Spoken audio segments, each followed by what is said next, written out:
예수께서 이르시되 가서 너도 이와 같이 하라 하시니라. 아멘. 예, 교사는 다음 세대의 선한 사마리아인이다. 이러한 제목으로 말씀을 좀 나누도록 하겠습니다. 꼭 뭐 교사만은 아니고 오늘 스승의 주일이기 때문에 교사를 강조했지만 여기에는 우리 모두가 다 다음 세대를 위해서는 선한 사마리아인이 되어야 하지 않는가 하는 생각을 하게 되어집니다. 스승의 주일, 스승, 가르쳐 올바르게 이끌어주는 사람, 뭐 티처, 아니면 멘토, 그런 의미인데요. 국가적으로는 매년 양력 5월 15일 날 결의 스승으로 꼽는 세종대왕의 탄신을 거기서 따와서 5월 15일로 지키는 것이라는 거예요. 원래는 충청남도 논산시 강경여자고등학교에서 청소년 적십자 단원들이 세계 적십자의 날 5월 8일을 맞아 자신들의 스승을 찾아갔던 것이 이 스승의 날의 시초였다고 합니다. 어버이날과 겹쳐서 세종대왕 탄신일로 미뤄 오늘날까지 기념하게 되었다. 그렇게 전례가 됩니다. 그러면 교회에서 지키는 스승의 주일은 기원이 어떻게 되느냐? 미국 감리교회에서 18세기 후반부터 시작되었고 한국교회는 1960년대 후반에 스승의 주일을 따로 지키기 시작했다. 주로 5월 셋째 주일날 기념일로 삼았다는 것입니다. 그러면 교회가 스승의 주일을 지키는 신앙적인 성경적인 베이스가 어떻게 되느냐? 고린도전서 11장 1절에 보니까 바울이 고린도 교인들에게 이렇게 말합니다. 내가 그리스도를 본받는 자 된 것 같이 너희는 누구를요? 나를, 바울을 가르치는 자. 부담스럽지만 목사, 교사, 구역장님들, 뭔가 진리의 말씀을 그 누군가에게 전해주는 자들 본받아라, 그렇게 이야기하고 있는 거죠. 신자들의 진정한 스승은 예수 그리스도, 그리고 12 사도만이 아닌 그를 믿고 따르는 모든 자가 다 예수님의 누구예요? 제자인 것이죠. 그래서 예수님께서 마태복음 28장 19절 이하에 승천하시면서 말씀하시는 거잖아요. 너희는 가서 모든 민족을 뭐 삼아라? 제자 삼아라. 그리고 내가 너희에게 분부한 모든 것 가르쳐 지키게 하라. 그렇게 이야기했습니다. 히브리서 기자도 말합니다. 히브리서 13장 7절에 너희를 인도하는 자들을 생각하며 그들의 믿음을 본받아라. 원어적인 의미를 생각해 봤더니 생각하라 라고 하는 단어는 기억하라, 그런 뜻이에요. 삶 속에서 가르쳐 줬던 것들, 보여줬던 것들, 그걸 다시 기억하고 삶의 현장에서 그것을 어떻게 해요? 믿음을 본받으라 그랬으니까 순종하고 지키려고 애써야 된다. 할렐루야. 여기에 있는 우리 모두가 그 사명을 갖고 있는 거다. 그래서 바울은 믿음의 아들 디모데에게 디모데후서 2장 2절에서 내가 많은 증인 앞에서 내게 들은 바를 충성된 사람들에게 부탁하라. 그들이 또 다른 사람들을 가르칠 수 있으리라. 할렐루야. 그러므로 여러분, 스승의 날, 스승의 주일은 어떤 특정한 누군가를 기리고 높이기 위한 날이 아니라는 것이에요. 정확하게 본질적인 의미는 영적으로 주님이 이 땅에 존재하셨던 이유가 무엇인가, 목적이 무엇인가를 묵상하고 그 뜻을 계승하고 발전시킬 사명이 누구에게요? 우리 모두에게 있음을 확인하는 날이에요. 마음에 새기는 날이에요. 그렇게 살아왔나 되돌아보는 날이에요. 그렇게 살아야겠다 결단하는 날이 스승의 주일인 줄로 믿습니다. 우리 오늘 저녁 때 교사 헌신 예배 때 교사분들이 뭐 특송한다 그러는데 그 제목이 주님 내가 교사입니다 이거든요. 따라해 보세요. 주님 내가 교사입니다. 할렐루야. 우리 모두가 다 교사다 이 말이죠. 오늘 선한 사마리아인의 비유를 통해서 영적인 은혜를 나누는데요, 이 선한 사마리아인의 비유는 사복음서 가운데 딱 오늘 본문 이 위치에서만 기록된 말씀입니다. 예수님이 누구랑 대화를 한 내용이냐면 25절에 말합니다. 율법 교사와.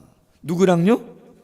그렇죠. 율법 교사와 나눈 말씀이기 때문에 스승의 주일날 나누면 좋겠다 하는 생각을 했습니다. 자, 율법 교사가 예수님을 시험하기 위해서 질문을 합니다. 아니 그냥 질문하면 되지. 의도가 뭐라고요? 시험하려고. 율법 교사는 당시 지도층에 있는 사람입니다. 예수님에게 적대적이었단 말이에요. 어떤 꼬투리를 잡기 위해서 율법에 어긋나는 이단적인 어떠한 발언을 할 것 기대하고 나쁜 의도를 갖고 질문을 합니다. 뭐라고 질문합니까? 내가 무엇을 하여야 영생을 얻겠습니까? 왜? 그들은 공적 사상이 있어요. 구원을 유대인들은 행위로 받는다, 얻는다, 그렇게 생각을 했단 말이죠. 그랬더니 예수님이 대묻습니다. 율법에 무엇이라 기록되었으면 내가 어떻게 읽느냐? 그랬더니 이 율법 교사가 구약 신명기 6장 5절과 레위기 19장 8절을 인용해서 27절에 이렇게 이야기합니다. 마음을 다하고 목숨을 다하고 힘을 다하고 뜻을 다하여 주 너의 하나님을 사랑하고 또한 내 이웃을 내 자신같이 사랑하라, 그렇게 되어 있다는 거예요. 너무 좋은 말씀이죠. 예수님이 칭찬합니다. 옳다, 이를 행하라. 그러면 어떻게 된다고요? 살리라. 어떤 의미입니까? 행함으로 구원 얻는다는 것을 인정하시는 거예요? 그런 의미는 아니에요. 단지 율법 교사가 하나님 말씀의 중요한 중심 사상을 삶 속에서 하나라도 실천했으면 하는 바람이 있기 때문에, 정말 네가 그렇게 믿는다면 한 번이라도 그렇게 하나님을 사랑하고 이웃을 내 자신처럼 한번 사랑하는 삶을 살아봐라 이야기한 것이죠. 근데 거기서 끝나지 않아요. 이어져 갑니다. 질문이 29절에 율법교사가 자기를 옳게 보이려고 예수님께 그러면 이웃 사랑하라 그랬는데 내 이웃이 누굽니까? 여러분, 내 이웃이 누굽니까? 이 말은 이런 의미예요. 내 이웃이 누군지 아십니까? 이런 뜻이에요. 뭐라고요? 내 이웃이 누군지를 아십니까? 이런 뜻이란 말이에요. 그럼 왜 그런 뜻이냐? 당시에는요, 내가 만나는 사람이 누군가에 따라 내가 어떤 사람인가, 내가 어떤 사람인가를 많은 사람들이 인지하게 된단 말이에요. 내가 제사장을 만나고 부자를 만나고 높은 사람을 만나고, 그럼 내가 어떤 사람인 것처럼 여겨진다고요? 내가 부자고 내가 높은 사람이고 내가 경건한 사람이다라고 하는 것을 다른 많은 사람들이 알게 된다는 거예요. 그럼 반대로 내가 죄인 취급받는 이방인을 만나고 창녀를 만나고 거지를 만나고 천대받는 직업에 종사하는 사람들을 만나면 내가 어느 정도 레벨이라는 거예요? 그들과 같은 레벨이라는 거죠. 왜? 그 사람들은 하나님께 죄를 지어 벌을 받아 그러한 삶을 살아가는 사람이다. 쉽게 말해 자신이 만나는 사람은 이러이러한 사람이라고 자랑하고 싶은 나머지 이웃이 누구냐 이야기를 하고 있는 것이죠. 예수님이 비유를 합니다. 정말 이웃이 누가 돼야 하는가? 쉽지 않은 내용입니다. 목사가 힘들어요. 왜 힘드냐면 나도 다 못하는 얘기를 설교 시간에 해야 되니 쉬운 일은 아니에요, 솔직히. 그럼에도 불구하고 여러분들 아시는 것처럼 완벽한 사람은 있어요, 없어요? 없고, 그럼에도 불구하고 다시 묵상하면서 결단하는 거예요. 할렐루야. 다 기억하지 못하는 짧은, 짤이라 그러나요? 유튜브에 나오는 짤막짤막한 영상 있잖아요. 거기 어느 목사님이 설교를 하시면서 이런 얘기를 했어요.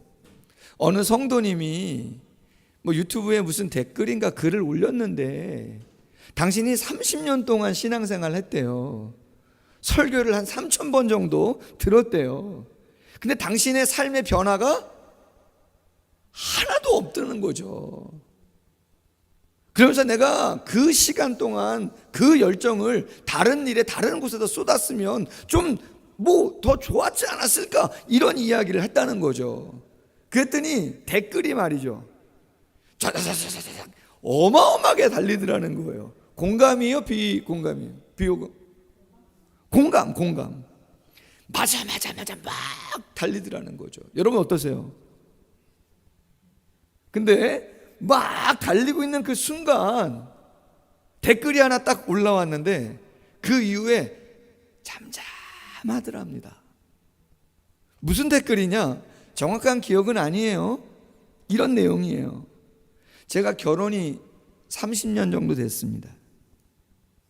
제가 집에서 밥을 3만 번 이상, 3만 몇천 번인데 기억은 안 나고 3만 번 이상 먹었다고 올려놨어요. 제 아내가 저에게 결혼하고 30년 동안 매일 밥을 해줬다는 거예요. 근데 뭐 변한 게 좀 있나요? 특별하게?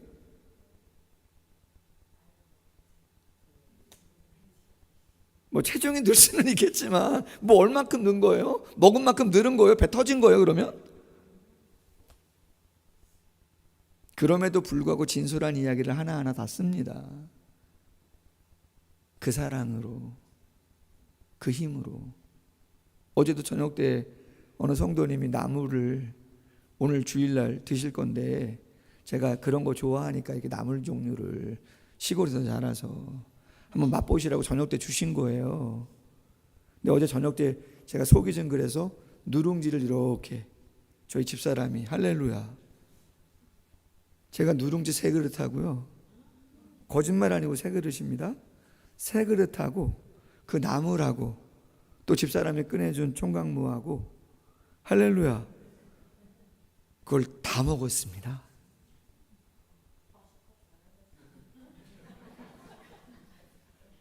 여러분 뭐 티 납니까? 좀 벗나요? 여러분 30년 먹으면 어떻게 되는 거예요? 그런데도 삶을 감당하면서 그냥 평범하게 살아가는 거예요. 아멘. 말씀을 듣고 배울 때 그렇죠, 눈물 흘릴 수도 있고 결단할 수도 있고 도전할 수도 있고 실패할 수도 있고, 그러나 여러분 너무 부담 갖지 마십시오. 아멘. 거룩한 부담은 하나님 앞에서 당연히 갖겠지만 너무 자책하거나 너무 좌절하거나 스스로를 정죄하거나 더더군다나 다른 사람 판단도 너무 하지 마십시오. 아멘. 우리가 믿는 하나님은 우리의 그 연약함도 부족함도 그 더딤도 다 끌어안을 수 있는 능력의 사랑의 하나님이신 줄로 믿습니다. 오늘 본문에 보면 선한 이웃이 누군가를 말씀해 주기 위해서 선한 사마리아인의 비유를 하시는데, 한 사람이 예루살렘에서 여리고로 내려가고 있습니다. 떼강도를 만났습니다. 옷도 다 찢기고 가진 거 다 뺏기고 얼마나 맞았는지 거의 뭐 죽은 사람처럼 죽기 직전인 거죠. 그리고 이제 도망간 거예요. 그냥 놔두고. 여러분 여리고는 광야입니다. 광야. 내려가는 길이 가봤었거든요. 길이 그냥 사막이에요. 거기에 죽은 시신 같은 사람 놔두면 그냥 죽는 거예요. 제사장이 내려가는데 봤어요, 안 봤어요? 봤는데 어떻게 해요? 그냥 가요.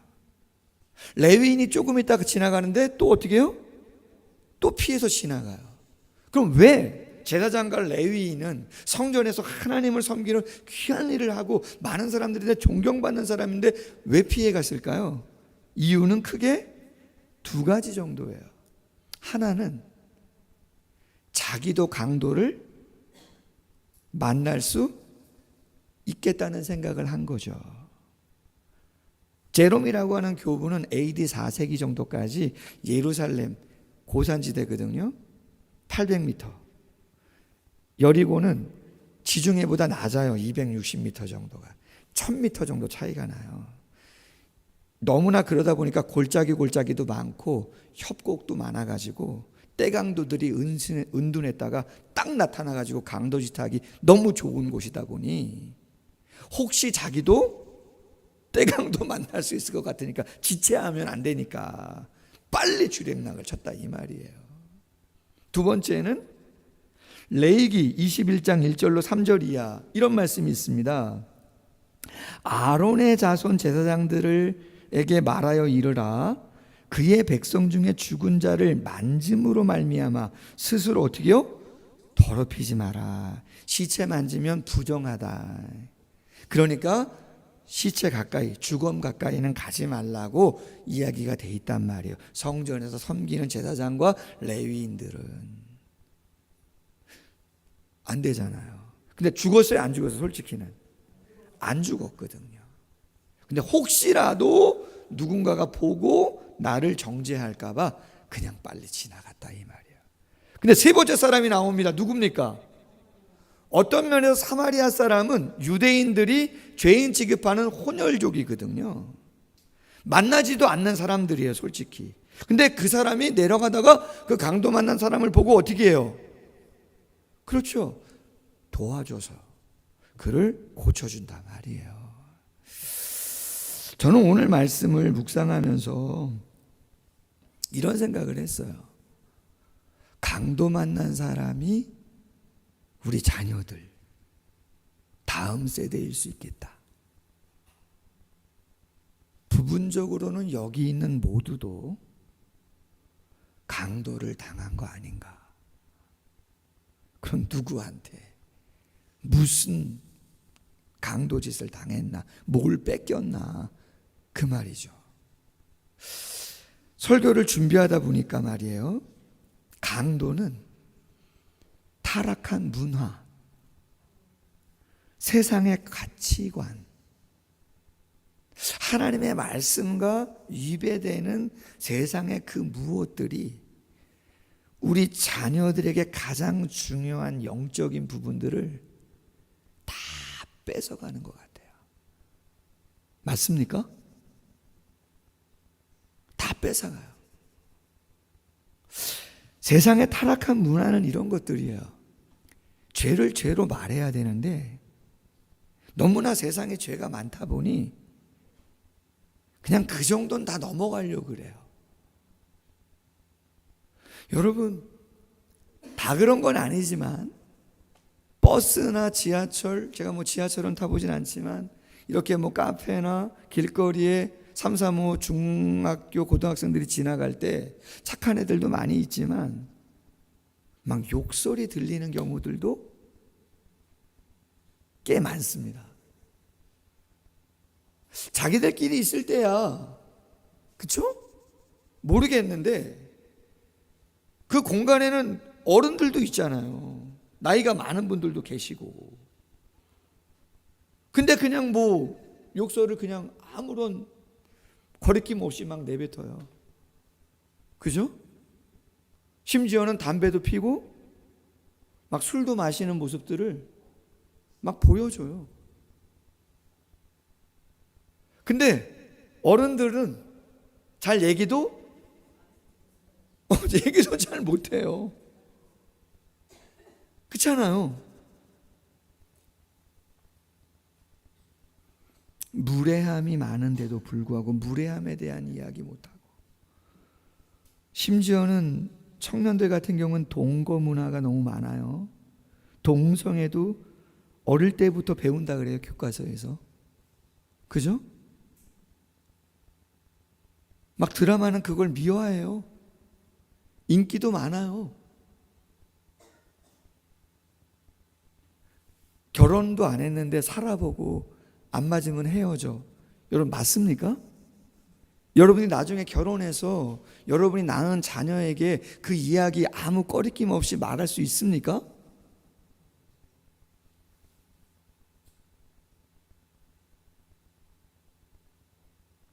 우리 아이들은 그렇지 않았잖아요. 어릴 때 순수했잖아요.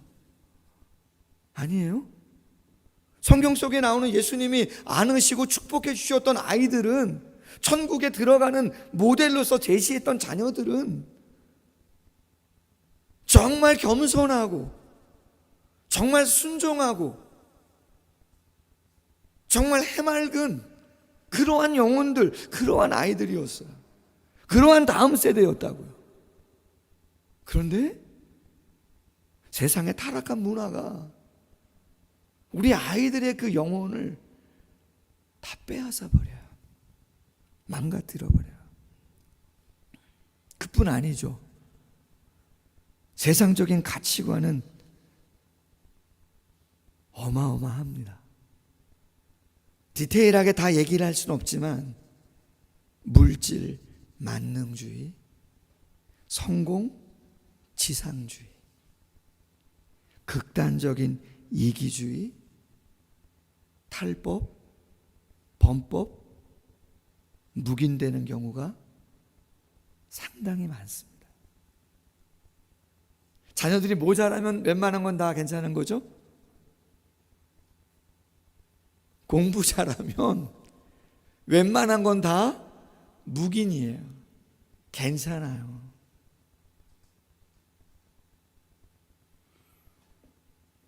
못난 사람들은 힘든 일하고 잘난 사람은 편하고 쉽고 재미있게 인생 즐기며 사는 것이라고 하는 세상적인 가치관들. 여러분, 내돈내산 이거 알아요? 내돈내산?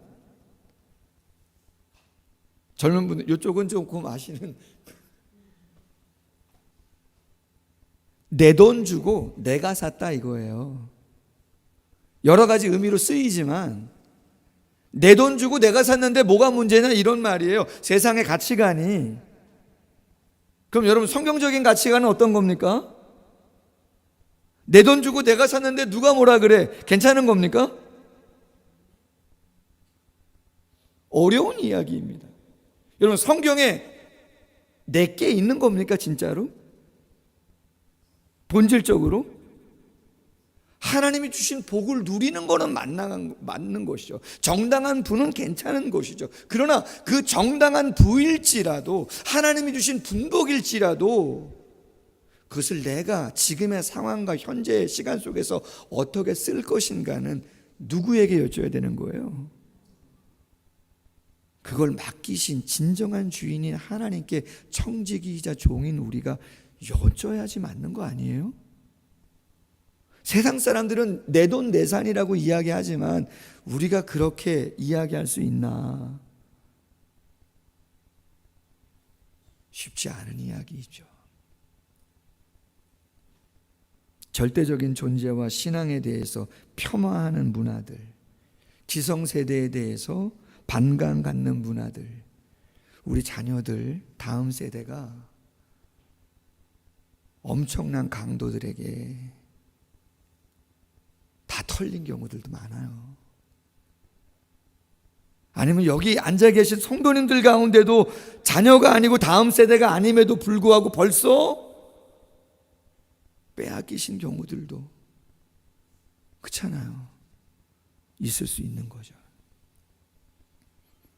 그럼 그 강도 만난 자녀와 다음 세대를 누가 회복시킬 수 있나?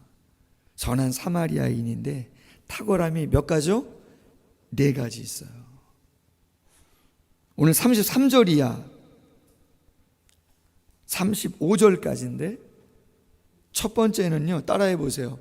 불쌍히 여기는 마음. 그냥 다 지나갔는데 이 사람은 불쌍히 여겨, 그렇게 돼 있단 말이에요. 제가 설교를 준비하고 묵상하다가 좀 힘들었어요. 이유는 저희 큰아들이 26살이잖아요. 둘째가 23살이에요. 고등학교 2학년까지 큰아들 경우 뭐 FM이었습니다. 보여지는 것은 교회의 모든 반주는 다 했잖아요. 새벽 예배 빼고 수요일 날, 금요일 날, 주일 낮에 저녁까지 다 했습니다. 근데 고등학교 2학년 때 본인이 미용을 공부하고 싶다. 국가장학금 받아서 서울로 학교를 다니고 싶대요. 용인의 저쪽 포곡 쪽에 있는 학교를 다녔었는데, 임농계 고등학교를. 뭐 제가 뒷바라지한 건 없지만 그냥 조금 더 애써봐라. 1년 지났는데도 고3 됐는데도 미용을 하겠다고, 서울로 학교를 다니겠다. 집에서 멀어지고 교회에서 멀어지는데, 근데 더 이상 그래 그러면 알았다고. 포곡에 있는 학교는 한 달에 한 번만 가면 되는 거거든요. 집에도 자주 안 오게 되고, 학교는 풀이하고. 예전에는 주일날 아들이 한 번 교회 안 나오는 게 너무 힘들었습니다, 솔직히는. 어떤 때는 뭐 이제 와서 말할 수 있다면 그럴 수도 있겠지만, 내가 목회할 수 있을까? 아이들한테도 그런 얘기를 했습니다. 아빠 아마 목회 못할 수도 있을 것 같다. 하나님 앞에서. 힘든 시간도 있었습니다, 솔직히. 주일에 한 번 빠지는 것 때문에.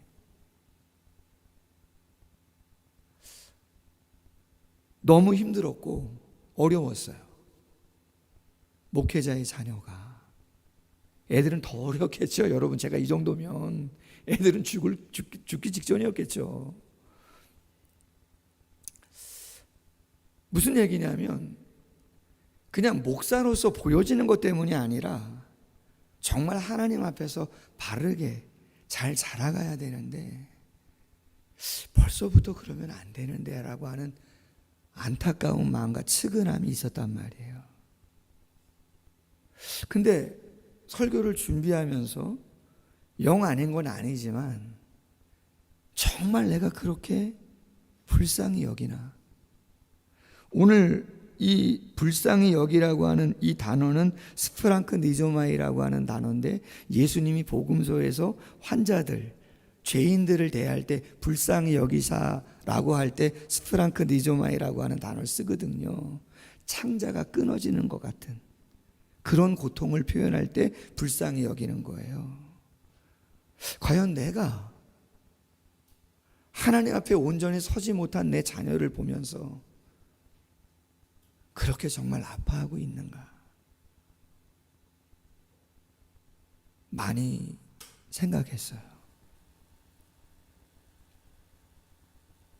두 번째는 따라해 보세요. 가까이 다가가는 용기. 불이익을 감수하는 마음이에요. 여러분, 말씀드렸잖아요. 제사장과 레위인이 왜 도망갔다고요? 두 가지. 자기도 강도 만날 것 같으니까 무서워서. 또 하나는 혹시라도 죽음을 만져서 부정하다고 그 누군가에게 정죄를 받을 수도 있기 때문에 걔네 가봤자 나한테 도움되는 게 전혀 없어요. 여러분 생각해 보세요. 주일학교 교사 하고 싶으신 분, 할렐루야. 예? 왜 손 안 드세요? 할렐루야. 주일학교 교사 해보셨던 분들, 해보셨던 분들, 오우, 내리세요. 여러분, 왜 안 하시려고 하는 거예요? 왜? 계산해 보면 딱 나오거든요. 이게 나한테 도움이 되겠나 안 되겠나가.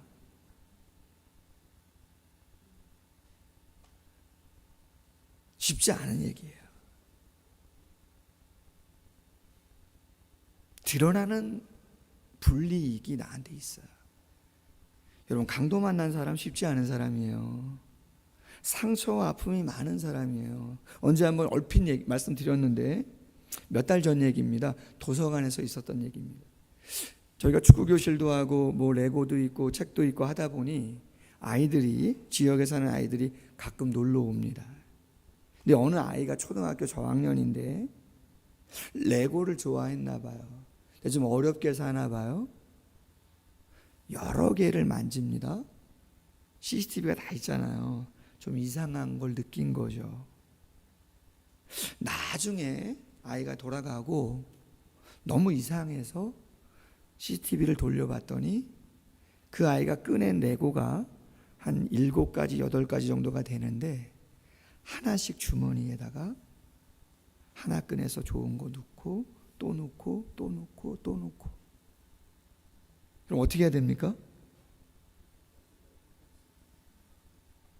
레고는 저렴한 것도 있지만 비싼 것도 있어요. 그리고 다른 애들이 그걸 또 해야 되기 때문에 부속을 채워넣어야 되는 게 도서관이 할 일이에요. 그럼 여러분 7, 8개를 그걸 언제 다 아시죠? 시간이 보통 걸리는 게 아니잖아요. 고민이 됩니다. 알려야 되나 말아야 되나. 나중에 알았는데 결손 가정이고 가족 중에 한 분은 교육자이기도 합니다. 부교육자. 근데 참 세상이 좁은 게 그분이 다니시는, 섬기시는 교회가 저희 노회 목사님, 저하고 친한 목사님, 교회 교육자고 주일학교 학생이었던 거죠. 어떻게 얘기를 하다가 그 이야기가 나오는데 딱 알아차시는 거예요. 왜? 당신 교육자가 이 동네에 살고 그 아이가 그 교회에 출석하고 있기 때문에 이름을 딱 얘기하는데 아는 거죠. 무슨 말씀을 드리는 거냐면 그 목사님과 사모님이 그렇게 얘기했어요. 저희들에게 쉬운 아이가 아닌데, 쉬운 아이가 아닌데 어려우시겠다고. 여러분, 왜 우리가 그분, 강도 만난 분, 상처 있는 분, 무례한 분, 쉽지 않은 분 왜 경계하죠? 만나서 얘기해봤자, 가까워져 봤자 이득이 있어요, 없어요? 이득이 없어요. 또 무시당하고 또 무례함을 당하지. 좋은 게 없거든요. 계산하면 그냥 나와요. 그러다 보니 그냥 지나가고 무시하고 말도 섞지 않는 거죠. 근데 선한 사마리아인은 몰라요? 다 알잖아요. 놀랍죠? 우리가 잘 알죠? 예수님의 비유가 선한 사마리아인의 비유지만 그 선한 사마리아는 궁극적으로 누구의 예표입니까? 누구를 얘기하는 거예요? 예수님 당신을 얘기하시는 거죠. 세 번째 탁월함이 뭡니까? 따라해 보세요. 베푸는 삶. 기름도 붓습니다. 통증 완화제라 그래요. 술도, 포도주도 붓습니다.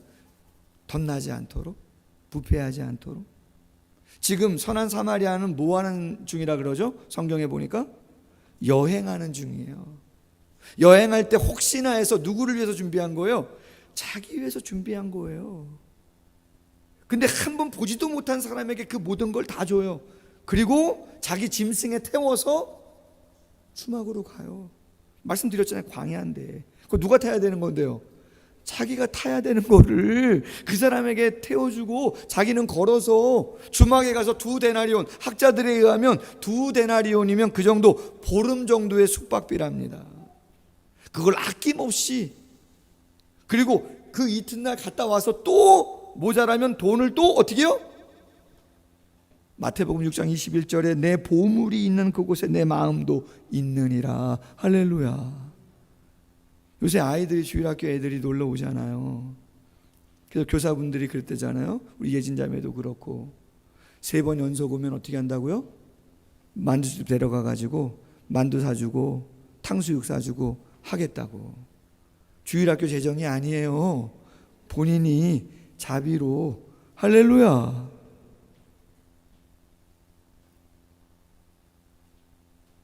갑자기 생각나네요. 정 집사님 중고등부 차량 운행해 주시는데 기름값 한번 대드린 적이 없네요. 어떡하죠 이거?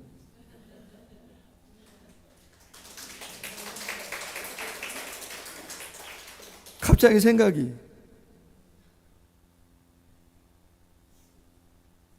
그런 분들 많으시죠 솔직히. 힘들어하는 성도 찾아가서 식사 한번 해주시고 차 한잔 마시시고 다 귀한 섬김들이죠. 베푸는 것이죠. 아멘. 마지막은요 시간의 헌신이에요. 여행이라 그랬잖아요. 스케줄이 있잖아요. 본인 스케줄이 바쁠 거 아니에요. 제일 어려운 게 뭐예요? 시간 내는 거 아닙니까? 교사를 왜 못합니까? 하려다 보니까 몇 부 예배 나와야 돼요. 주일학교 1부 예배 나와야 되거든요. 어렵죠. 회의도 또 해야 되잖아요. 강습회도 해야 되고 뭐도 해야 되고 어려워요. 제가 설교 준비하면서 많이 힘들었다 그랬는데 아들 여기 있지만 생각해 봤어요. 어쩔 수 없는 물리적인 시간이 있습니다. 한계가 목회라고 하는 것 때문에. 특별히 토요일 날 주일은 거의 시간이 안 되잖아요. 자녀들은 어쨌든 토요일 주일이 그래도 여유가 있는데 목사다 보니 토요일 주일이 어렵잖아요. 그럼에도 불구하고 다시 한번 생각이 들더라고요.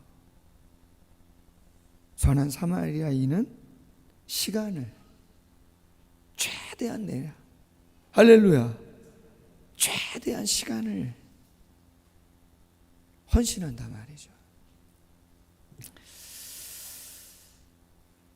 시간이 많이 갔어요. 말씀을 맺겠습니다. 스승의 주일입니다. 완전한 스승은 예수님밖에 없고 우리 모두는 제자입니다. 그러면 우리 또한 그 누군가를 가르치고 본을 보여서 예수님의 제자를 만들어야 되는데 오늘 본문의 율법 교사는 자기 자랑하려고 예수님의 진정한 마음을 알지 못해요. 36절 이하에 말씀하시잖아요. 누가 진짜 이웃이냐? 자비를 베푼 자입니다. 그렇다면 너도 어떻게 하라고요? 가서 이와 같이 행하라. 그렇게 이야기합니다. 쉬운 일은 아니지만 우리 모두 불쌍히 여기는 마음, 가까이 다가가는 불이익이 있어도 보여도 감당하려고 하는 마음과 베푸는 시간을 내는 그런 모습들을 통해서 영혼을 많이 하나님 보시기에 아름다운 모습들을 많이 도둑맞은 상처 입은 영혼들에게 조금 더 아름다운 모습들을 보이는 모두가 되기를 주님의 이름으로 소원합니다. 기도하겠습니다. 하나님 아버지 감사합니다. 어떤 한 사람을 기억하는 시간이 아니고 오직 예수 그리스도의 가르침과 그분의 섬김과 본을 우리도 따를 뿐만 아니라 그 누군가에게 특별히 자녀들과 다음 세대를 위해서 우리가 어떻게 해야 될 것인가 오늘 누가복음 10장으로 말씀 나누었습니다. 교사는 다음 세대의 선한 사마리아인임을 꼭 기억하게 하시고 꼭 젊은 어린 다음 세대와 자녀들이 아니더라도 세상의 문화와 타락한 가치관 그것으로 인해서 강도당하여 어려운 삶을 살아가는 수많은 사람들에게 우리가 선한 사마리아인의 역할을 조금 더 감당할 수 있도록 은혜 베풀어 주시옵소서. 예수님의 이름으로 기도하옵나이다. 아멘.